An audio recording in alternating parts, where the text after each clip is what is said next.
amigos, amigas de Historia del siglo XX entre amigos.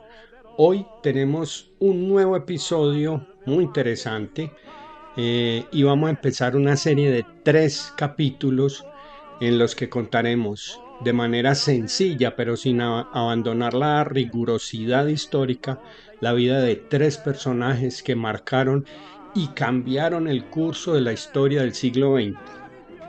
Esta es una serie sobre titanes que se creyeron dioses, traidores que se coronaron reyes y sueños que se convirtieron en pesadillas.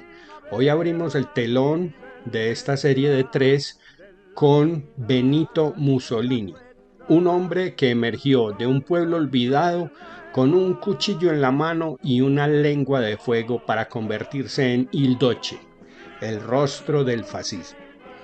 Pero Benito Mussolini era un visionario, era un matón con suerte o un actor atrapado en su propia tragedia.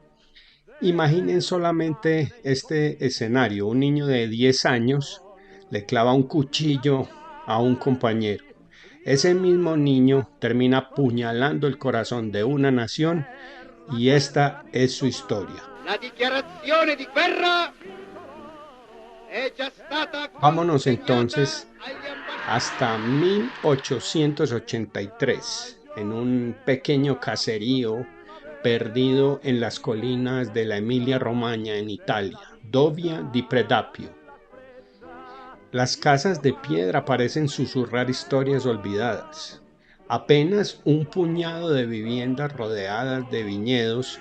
Este lugar humilde es el primer escenario de Benito Amilcare Andrea Mussolini. Nació el 29 de julio bajo el techo de un herrero y una maestra. Su padre, Alessandro Mussolini, es un hombre de manos callosas y corazón rojo, herrero de día y socialista de noche. Alessandro pasa sus veladas en tabernas discutiendo a Marx y a otros filósofos y nombrando a su hijo en honor a revolucionarios como Benito Juárez. Sí, señores, Benito Mussolini fue nombrado en honor a Benito Juárez. Rosa Maltoni, su madre, es el contraste absoluto de su padre. Es una maestra devota, católica, fervorosa, que arrastra al pequeño Benito a misa, rezando para que el fuego de su esposo no consuma al niño. Pero el fuego ya está encendido. La relación de Benito con sus padres es un verdadero campo de batalla. Alessandro lo lleva a mítines socialistas llenándole la cabeza de ideas sobre lucha de clases, mientras le enseña a despreciar a los ricos y a la iglesia. Rosa, en cambio, insiste en la disciplina, la fe y la educación. Aunque Benito prefiere pelear en las calles que estudiar, es un niño dividido y atrapado en el martillo de su padre y el rosario de su madre. Alessandro, el padre, con su temperamento explosivo, lo alienta a ser rebelde, y Rosa, con su paciencia, intenta domarlo. Pero Benito no se deja domar. A los 10 años, esa chispa de rebeldía se convierte en una llama. Es el año de 1893 en Faenza, en un internado salesiano donde los hijos de familias humildes aprenden bajo la mirada severa de los curas. Benito, de 10 años, es un forastero aquí. Su ropa remendada, su acento de Predapio lo convierten en blanco de burlas. El hijo del herrero lo llaman, riendo mientras él aprieta los puños. Una tarde, en el patio polvoriento, las burlas se convierten en empujones. Un compañero mayor que él lo provoca, quizás robándole un trozo de pan o escupiéndole una burla sobre su padre socialista. Y entonces, como un lobo joven mostrando los colmillos por primera vez, Benito saca una navaja. No es un arma de bandido, solo una pequeña hoja que un chico de pueblo lleva para tallar madera, pero en sus manos es un relámpago. Con un movimiento rápido, Benito clava la navaja en la mano del otro niño. La sangre salpica la tierra, el grito del herido resuena y el patio se convierte en un torbellino de caos. Los niños huyen, los curas llegan corriendo y Benito de pie no baja la mirada. No hay lágrimas, no hay arrepentimientos, nada. Solo un desafío en sus ojos oscuros como si hubiera cruzado un umbral invisible. Los curas lo arrastran al despacho del director, donde recibe su sentencia, expulsión inmediata. Su madre Rosa llega al internado con el rostro pálido, rezando en silencio. Alessandro, el padre, en cambio, casi parece orgulloso, como si viera en su hijo el espíritu de un luchador. Pero ese cuchillo, esa pequeña navaja en manos de un niño fue el primer destello de un hombre que apuñalaría la libertad de Italia muchos años después. De vuelta en Predapio, Benito no se calma. A los 14 años, en otro colegio en Forlimpoli, apuñala a otro compañero, esta vez en una pelea por una chica. No lo expulsan esta vez, solo lo suspenden, pero el mensaje es claro. Benito resuelve sus problemas con violencia. Sin embargo, no es solo un bruto. En casa devora libros, no solo novelas, sino filosofía. Lee a Friedrich Nietzsche, fascinado por la idea del superhombre, un ser que impone su voluntad sobre los débiles. Estudia a Karl Marx, influenciado por su padre, y a Max Stringer, cuya defensa del individualismo lo seduce. También se sumerge en George Sorel, cuyas ideas sobre la violencia como motor de cambio resuenan con su temperamento. Es como si cada página que lee avivara el fuego que lleva dentro. A los 19 años, en 1902, Benito huye a Suiza para escapar del servicio militar obligatorio y llega a Lausana, un joven desaliñado, con poco dinero, pero mucha ambición.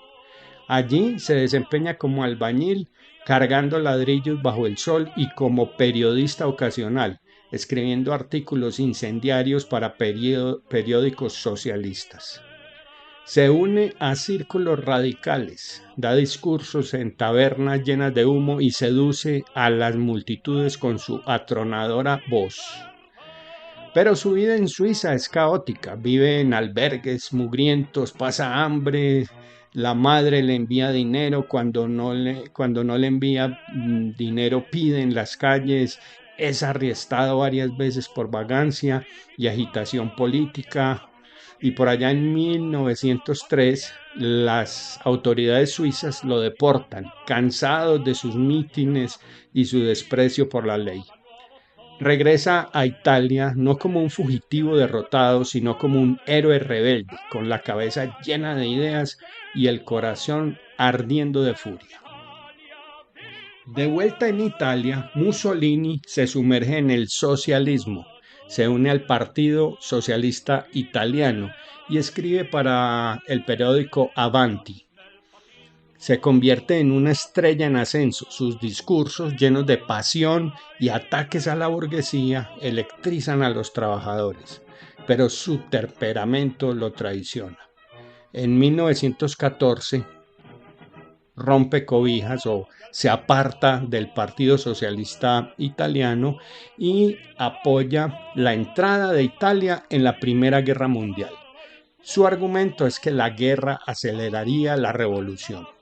Los socialistas pacifistas lo ven como un traidor, lo expulsan del partido y Mussolini, furioso, funda su propio periódico, Il Popolo d'Italia, donde abandona el socialismo por un nacionalismo feroz. Es el primer paso hacia el fascismo. 1919, Milán. Italia está fracturada tras la Primera Guerra Mundial. Los socialistas y comunistas pelean en las calles. Los veteranos desempleados claman por justicia y el gobierno liberal se tambalea. Mussolini ahora funda y es líder de los Facci di Combattimento. Los Facci di Combattimento era una organización política y paramilitar. Este grupo es muy importante porque marcó el nacimiento del movimiento fascista italiano, que más tarde evolucionaría hacia el Partido Nacional Fascista. Su nombre deriva de la palabra latina fasces, un símbolo romano de autoridad que consistía en un haz de varas unidas alrededor de un hacha, representando la fuerza a través de la unidad. El objetivo principal de los Facci era combatir el socialismo y el comunismo. Atacaban físicamente a los sindicatos, líderes obreros y sedes socialistas. Restaurar el orden, prometían estabilidad frente al caos social y político. Exaltar el nacionalismo, buscaban revivir la grandeza de Italia inspirándose en el Imperio Romano.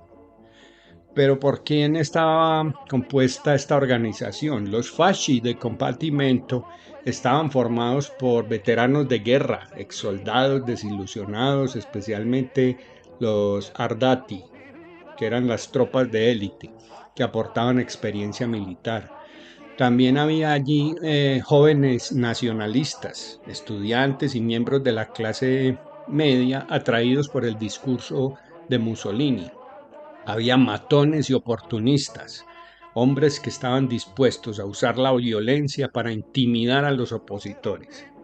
Intelectuales y artistas, figuras como Filippo Tommaso Marinetti, líder del futurismo, que apoyaban la estética de la acción y el poder. Los Facci di Combattimento sentaron las bases del fascismo italiano y se caracterizaban por el culto al líder, el nacionalismo, la supresión de libertades democráticas y el uso de la violencia como herramienta política. Entonces, Mussolini, al mando de este grupo, vio su oportunidad. Sus camisas negras, que eran matones armados con garrotes y pistolas, aterrorizaron a los opositores, quemando sedes socialistas y golpeando a sindicalistas. Pero su jugada maestra llega en 1922, nada más y nada menos que la Marcha sobre Roma. Antes de continuar, y ya que tocamos el tema de fascismo, veamos de qué se trata este estilo de gobierno y este término que hoy en día es utilizado por buena parte de la población sin saber ni siquiera qué significa. El fascismo es una forma de gobierno donde una persona o un grupo pequeño tiene absolutamente todo el poder y controla casi todo en el país: el gobierno, la policía, los medios, las escuelas y hasta qué debe y cómo debe pensar la gente. Es como si un director de escuela súper estricto no solo decidiera las reglas de la escuela, sino también qué comes, qué dices, con quién puedes ser amigo. Ese director sería alguien como Mussolini, que se hacía llamar il duce. Il duce significa, el término il duce significa el líder en italiano. El fascismo, por ejemplo, dice: el país es lo primero y todos tienen que trabajar juntos como un equipo gigante para hacerlo fuerte. Esto suena bien, ¿cierto? Suena bien, pero el problema es que no dejaba espacio para que la gente tuviera opiniones diferentes y usaba la violencia para callar a cualquiera que no estuviera de acuerdo. Las características clave del fascismo. Hay un líder todopoderoso, ya las mencionamos, hay un líder todopoderoso, el nacionalismo es extremo, el nacionalismo significa que el fascismo ama a su país por encima de todas las cosas y dice que es mejor que los demás son inferiores. Odio a los enemigos. Los fascistas siempre buscan un grupo para culpar de los problemas. ¿Sí? Es como culpar a un compañero de clase por todo lo que sale mal en un proyecto grupal. Usan la violencia Usan grupos armados. El grupo armado de los fascistas eran los camisas negras y usan la violencia más que todo para asustar o amenazan con la violencia, con sacar a las camisas negras para asustar y atacar a quienes no siguen las reglas. Propaganda por todos lados. Los fascistas controlan los periódicos, la radio y hasta el arte para convencer a todos de que su líder es increíble. Y ellos realmente creen que su líder es increíble. Es como si solo vieras anuncios de una marca en la televisión y ya, todo el tiempo la misma marca. No, no están de acuerdo con la libertad. Y aman la guerra, les encanta la guerra. Entonces continuemos con la marcha sobre Roma, que fue el gran capítulo de Benito Mussolini. La marcha no fue una marcha en sentido como tal, fue un espectáculo cuidadosamente orquestado, una mezcla de amenaza y teatro. En octubre de 1922, Mussolini reúne unas 30.000 camisas negras que recordemos que era como la policía privada de Mussolini para amedrentar y para amenazar con violencia a los opositores. Muchos de ellos eran veteranos, campesinos y jóvenes descontentos. No son un ejército realmente disciplinado. Algunos llegan en tren, otros borrachos y muchos se pierden en el campo, pero el mensaje es claro. O el rey de la época, que era Víctor Manuel III, entrega el poder o los fascistas tomarían la capital por la fuerza. Mussolini, astuto, no marcha con ellos, se queda en Milán esperando el resultado, listo para negociar o para huir a Suiza si el plan falla. El gobierno declara el estado de sitio, pero el rey, temeroso de una guerra civil, se niega a usar el ejército. El 29 de octubre cede. Mussolini es invitado a Roma. Llega en tren vestido con un traje negro y el 31 de octubre es nombrado primer ministro. Tiene 39 años. La marcha es más un amague, es más un medio para convencer al rey y para que le entregara Italia a Mussolini. En 1925 Mussolini se proclama il Duce. Recordemos que ya lo habíamos visto, il Duce es un término que significa líder o guía en italiano, evocando a los antiguos generales romanos. Es más que un título, es una máscara de autoridad absoluta. Desde el Palazzo de Venecia, en una oficina tan grande que compensa su claustrofobia, que es un trauma de sus días en celdas suizas, gobierna como un emperador moderno.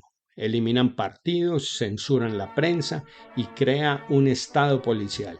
Las masas lo adoran inicialmente gritando su nombre desde las plazas, pero detrás de la máscara el hombre es un caos.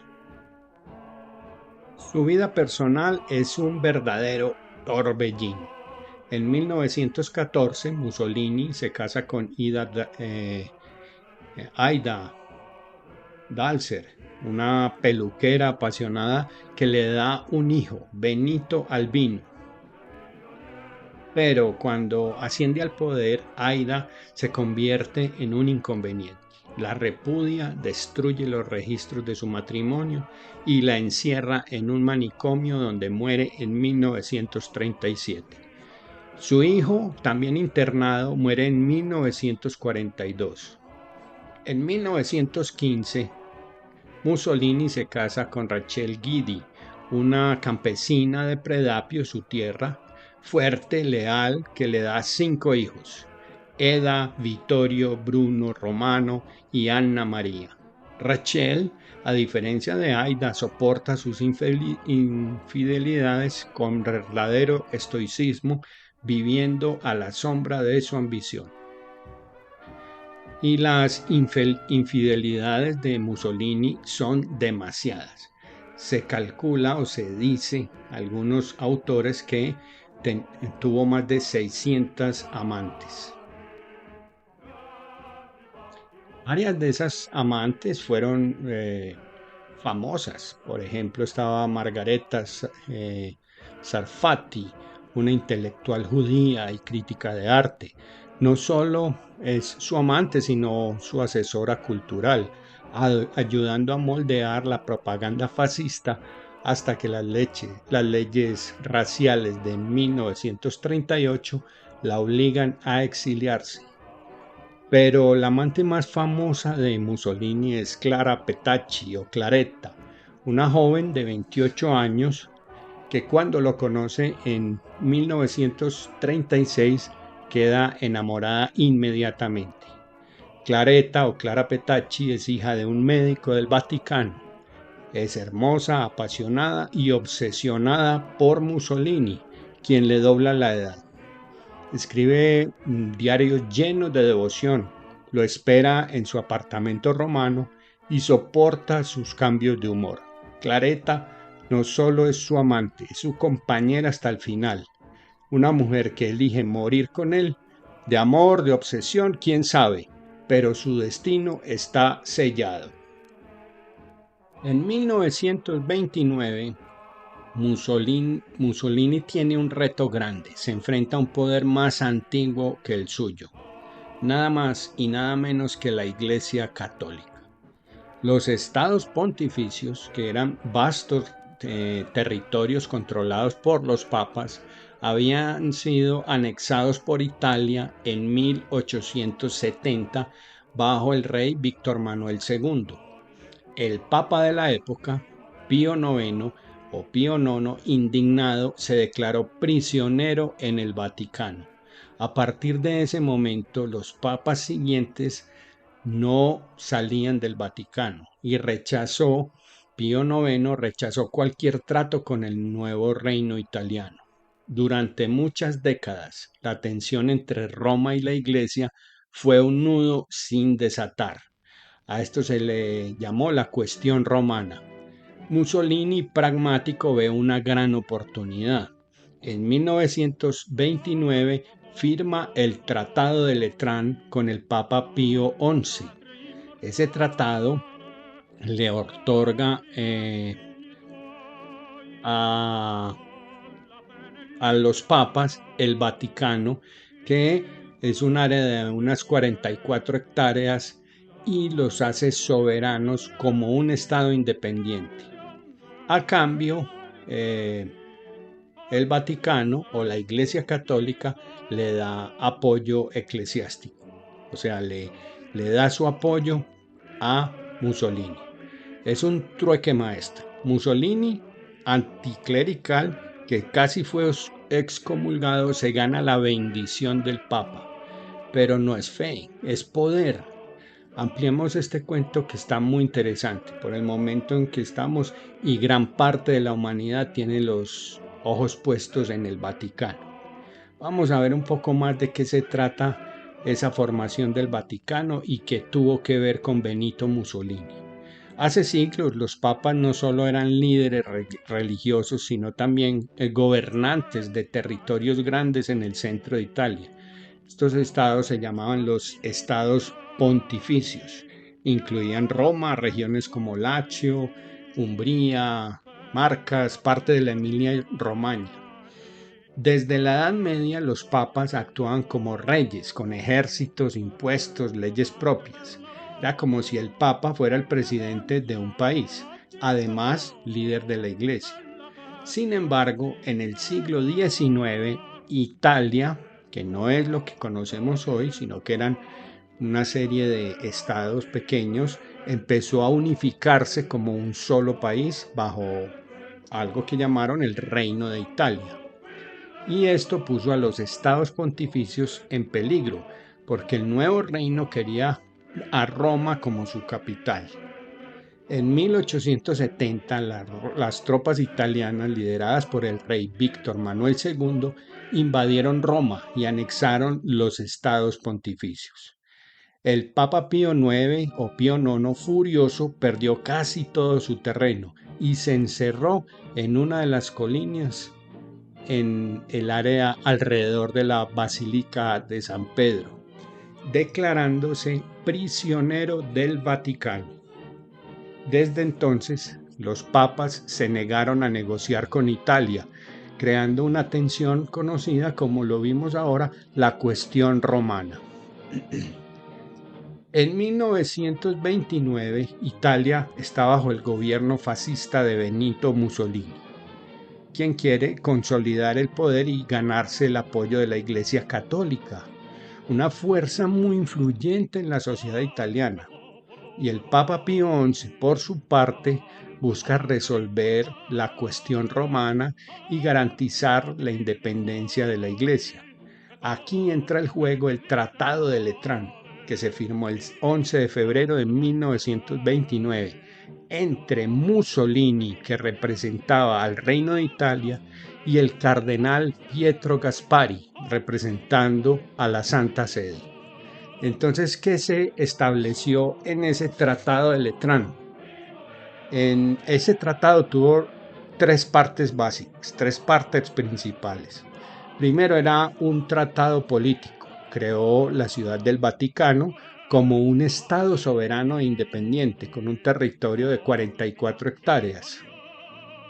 Esto incluía la Basílica de San Pedro, los museos vaticanos y edificios administrativos. El Vaticano tendría su propio gobierno, moneda, sellos y hasta una pequeña fuerza de seguridad, la Guardia Suiza, que en el capítulo pasado de los papas vimos de qué se trataba. Otra parte de este tratado era el concordato. Concordato es como un acuerdo que estableció el catolicismo como la religión oficial de Italia y dio a la Iglesia privilegios como el control sobre la educación religiosa, importantísimo, y los matrimonios. A cambio, el Papa reconocía el Reino de Italia y renunciaba a reclamar los antiguos estados pontificios. Pero la tercera parte tiene que ver justamente con esto. Tuvieron una compensación financiera. Italia le pagó al Vaticano 750 millones de liras. Esto era una enorme cifra pues para la época. Con este tratado ambos salieron ganando. Para Mussolini fue una jugada maestra. Al darle al Papa un estado propio, ganaba el apoyo de los católicos italianos, que eran muchísimos, y legitimaba su régimen fascista. Además, resolvía un conflicto de décadas que hacía ver débil al gobierno italiano. Para el Papa Pío XI garantizaba la independencia de la Iglesia, el libre control estatal y aseguraba su influencia en Italia.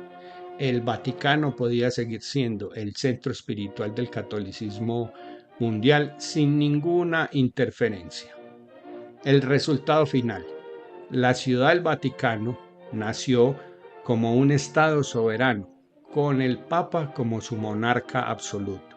Aunque pequeño, tiene un impacto global grandísimo, funcionando como cuartel general de la Iglesia Católica, con embajadas, periódicos y hasta con estación de radio. Es como una mini nación con una influencia descomunal, de manera que el Vaticano realmente se le debe nada más y nada menos que a nuestro personaje Il Duce. Hoy domingo 4 de mayo de 2025 estamos a muy pocos días de que 133 cardenales elijan al nuevo gobernante del Vaticano y todas sus embajadas del mundo. Nada más y nada menos que más de 2.000 millones de seres humanos regados alrededor del globo terráqueo. Eso es verdadero poder. Ya que vimos la influencia que tuvo Mussolini en la creación del Estado Vaticano, sigamos con su vida. En 1935 Mussolini invade Etiopía, soñando con crear un imperio romano renacido. Usa gas mostaza, desafía la Liga de las Naciones y se pavonea como un conquistador. Pero su ejército es débil, mal entrenado. Las victorias que tiene son huecas. Y en 1936 conoce nada más y nada menos que a Adolf Hitler, firmando el eje Roma-Berlín. Al principio Mussolini cree que es el mentor, pero pronto el alumno Hitler lo supera. En 1939 el Pacto de Acero une a Italia y a Alemania, pero cuando la Segunda Guerra Mundial estalla, Italia entra tarde, en 1940, y con campañas muy desastrosas en Grecia, el norte del África. Mussolini cae humillado y depende completamente de Hitler. Vamos a ver en qué consistieron esas campañas desastrosas y por qué fracasaron. En 1940, Mussolini, cegado por su sueño de un imperio romano, lanza a Italia a dos guerras que serán su tumba: Grecia y el norte de África. Imaginen al Duce como un capitán que lanza su barco contra una tormenta, sin mapas, sin tripulación. El resultado, obvio: naufragio tras naufragio. Primero, Grecia. Octubre de 1940. Mussolini, celoso de las victorias de Hitler, decide invadir desde Albania, pensando que los griegos se rendirían en pocos días. Envía unos 140.000 hombres a las montañas de Epiro, pero el plan es un desastre. Llueve mucho, los soldados tiemblan sin abrigo, los griegos se defienden como lobos, los repelen con las uñas y dientes. Y en pocas semanas los italianos son empujados de vuelta a Albania con 40.000 hombres muertos o heridos. Mussolini se pone furioso, pide ayuda a Hitler, quien conquista Grecia en 1941. El Duce quería ser un emperador, pero terminó como un ayudante de un alemán. La segunda intervención fue en el norte de África. Mussolini sueña con apoderarse del Canal del Suez, así que en septiembre de 1940 envía 150.000 soldados desde Libia hacia Egipto. Pero su ejército es un desastre. Los tanques se averían, soldados sin agua, generales que discuten entre ellos, mientras los británicos, con solo 36.000 hombres, los esperan como arañas en una telaraña. En diciembre, la Operación Compás los aplasta, capturando 130.000 prisioneros. Hitler envía a Erwin Rommel, el zorro del desierto, para salvar el día, pero incluso él no puede detener la marea. En 1943, los aliados barren a Italia del desierto, dejando más de 400.000 bajas y un Mussolini humillado, mendigando ayuda al líder nazi. Estas derrotas son puñales en el corazón del fascismo. La gente, el pueblo italiano, está hambriento, bombardeado y cansado, y pierde la fe completamente en il Duce. Sus generales murmuran, sus aliados lo traicionan, y los aliados, oliendo sangre, se preparan para el golpe final. En julio de 1943, la tormenta llega a Sicilia y el telón de Mussolini empieza a caer. 10 de julio de 1943, Operación Husky. Las fuerzas aliadas, lideradas por británicos, estadounidenses y canadienses, desembarcan en Sicilia con una fuerza aterradora: 160.000 soldados, 600 tanques y una armada que oscurece el Mediterráneo. Las playas se convierten en campos de batalla con el rugido de cañones y el silbido de balas. El ejército italiano, muy mal equipado y desmoralizado, se desmorona como un castillo de arena bajo la marea. Los generales de Mussolini, agotados por años de campañas fallidas en Grecia y norte del África, saben que la isla está perdida. Sicilia, la joya del sur italiano, cae en pocas semanas y con ella también cae la fe en el fascismo. Esta operación Husky estuvo ligada estrechamente con la operación Carne Picada o Mincemeat, que esta operación es bien interesante, merece un episodio completo que lo haremos en otra ocasión. En Roma, el Palazzo Venezia, la fortaleza de Mussolini, es un hervidero de traiciones. Los líderes fascistas, una vez leales, murmuran en los pasillos. Dino Grandi, un veterano del régimen, y Galazzo Ciano, el yerno de Mussolini, empiezan a dudar de su líder. Ciano, casado con la hija de Mussolini, Eda, conoce los secretos del régimen, pero también su fragilidad. El pueblo está agotado por la guerra, como habíamos dicho, y las promesas vacías que le hacen. Lanzan panfletos antifascistas en la calle y empiezan a protestar, y hasta los obispos que una vez bendijeron a Il Duce miran hacia otro lado. Pero el golpe más letal viene de un hombre que ha estado en las sombras, el rey Víctor Manuel III. ¿Se acuerdan que Víctor Manuel era el que lo había nombrado primer ministro por miedo a que tomara a la violencia que podía desatar con sus camisas negras? Pues ahora el rey Víctor Manuel III le asesta el golpe más importante. El rey es un hombre pequeño y reservado y ha soportado a Mussolini durante 21 años. En 1922, como les conté, le abrió las puertas al poder, y ahora, el 24 de julio, el Gran Consejo Fascista, el órgano supremo del régimen, se reúne en una sesión secreta que dura hasta la madrugada. Dino Grandi presenta una moción para destituir a Mussolini y devolver al poder al rey. La sala, cargada de tensión, se convierte en un campo de batalla verbal. Ciano, traicionando a su suegro, vota a favor.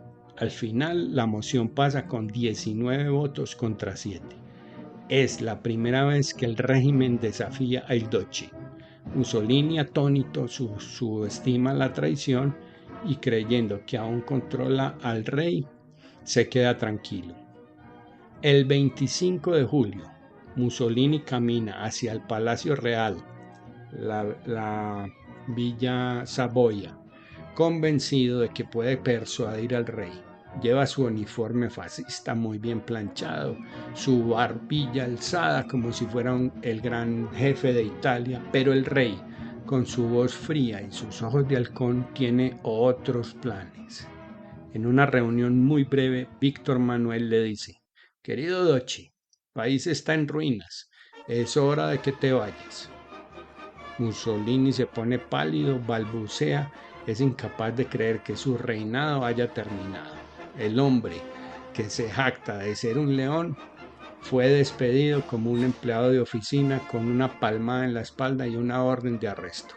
Al salir, los carabineros lo esperan, lo meten en una ambulancia como si fuera un enfermo y lo llevan bajo custodia. El Duce ya no es el líder, es un prisionero. El arresto de Mussolini es un terremoto. Radio Roma anuncia su destitución y las calles estallan en una mezcla de júbilo y caos. Estatuas de Mussolini son derribadas, los retratos del Duce son quemados y los fascistas huyen o se esconden. El rey nombra al mariscal Pietro Badoglio como nuevo primer ministro, prometiendo un gobierno de transición, pero la guerra no ha terminado y los aliados no se detienen. Mussolini es trasladado en secreto a una serie de prisiones. Finalmente lo llevan al Hotel Campo Imperatore, una fortaleza en la cima del Gran Sasso, en los Abruzos. Encerrado allí en una habitación con vistas a las montañas, el Duce lo único que hace es esperar, sin saber que su destino ahora está en manos de un hombre. Abril de 1945. Italia es un campo en ruinas. Los aliados avanzan, los partisanos controlan las colinas y Mussolini, ya de 61 años, sabe que el final está cerca. El 25 de abril intenta huir a Suiza con Clara Petacci, disfrazado como un soldado alemán en un convoy nazi. Pero el 27 de abril, cerca del lago de Como, en la aldea Dongo, los partisanos lo capturan.